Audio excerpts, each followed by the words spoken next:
Hello అండి, good morning అందరికీ ముందుగా హృదయపూర్వక ధన్యవాదాలు. ఎందుకంటే నిన్న నా బిడ్డ పుట్టినరోజు సందర్భంగా చాలా మంది విషెస్ చెప్పారు. మీరందరూ కూడా మీ అమూల్యమైన బ్లెస్సింగ్స్ నా బిడ్డకు అందించారు. నిజంగా ప్రతి ఒక్కరికి కూడా పేరు పేరున నేను కామెంట్ లో రెస్పాండ్ అవ్వలేక ఇట్లా వీడియోలో చెప్తున్నా. ప్రతి ఒక్కరికి కూడా పేరు పేరున హృదయపూర్వక ధన్యవాదాలు. నిజంగా మీ అందరి ప్రేమని మాకు అందించారు. చాలా సంతోషం అనిపించింది. మీ అందరి ఆశీర్వాదం నా పిల్లలపై ఎప్పుడు ఇట్లే ఉండాలని మీ అందరినీ కోరుకుంటున్నా. అట్లనే నా హనుమాన్ని కోరుకుంటున్నా. అయితే నిన్న స్పెషల్ కాళ్ళ కర్రీ చేసిన కదా, అది తింటున్నా.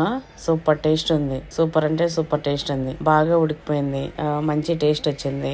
నేను రెసిపీ వీడియో పెట్టా కదా, చూడండి, ఒకసారి ట్రై చేయండి. టేస్ట్ అయితే అదిరిపోయింది. ఇది సంగట్లేకైనా ఉంటే ఇంకా మస్తు ఉంటుండే, కానీ రైస్ పెట్టేసినాము. సంగట్లేకైతే కాళ్ళ కూర సంగటి కాంబినేషన్ లో సూపర్ టేస్ట్ ఉంటది. నాకు అట్లనే చాలా ఇష్టము, కానీ రైస్ లేక కూడా చాలా బాగుండే.